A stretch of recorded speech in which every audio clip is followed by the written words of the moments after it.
আন্দোলনের সুযোগ নিয়ে যারা শত্রুতা সাধন করবে, শত্রুতা সাধনের চেষ্টা করবে, তাদের ভবিষ্যৎ ভালো হবে না।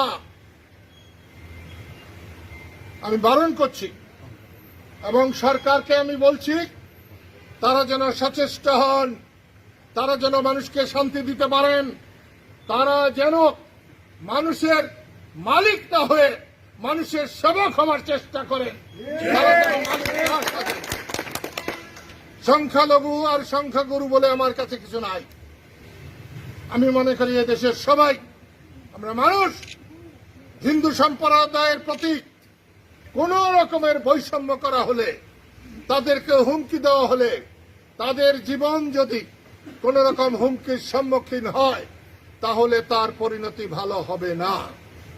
আমি আবারও বলছি, প্রিয় বন্ধুরা, এই সময় আমার দলের অসংখ্য কর্মীরা এখানে উপস্থিত হয়েছে। আমি খুব খুশি হয়েছি।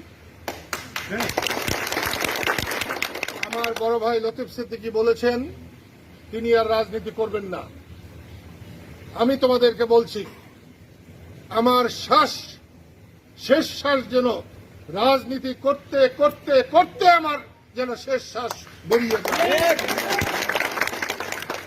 আমাকে যেটুকু দোয়া করবেন, যেটুকু সমর্থন করবেন, ওটুকু নিয়েই আমি খুশি আছি।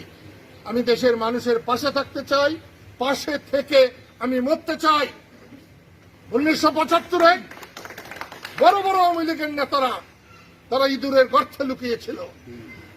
আজকে ইঁদুরের গর্তে না, বাইতানের গর্তে লুকিয়েছে। আমি বলবো, তোমরা এই গর্তে লুকিয়ে থেকো না। শেখ হাসিনা আর বঙ্গবন্ধু শেখ মুজিবুর রহমান এক কথা না। বঙ্গবন্ধুর বাড়ি পোড়া, ধ্বংস করা, এটা বাংলার মানুষ কোনো মতেই মেনে নেবে না।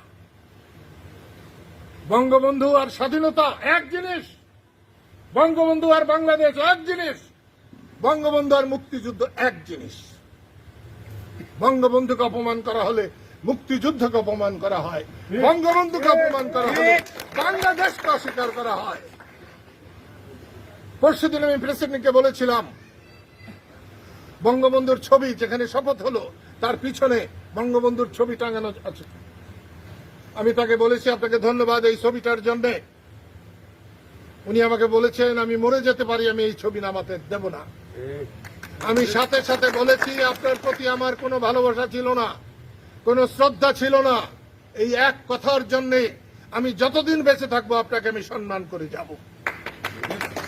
আমি আবার বলছি, 15 আগস্ট জাতীয়ভাবে শোক দিবস পালন করা হয়েছে। আমি জানি না এই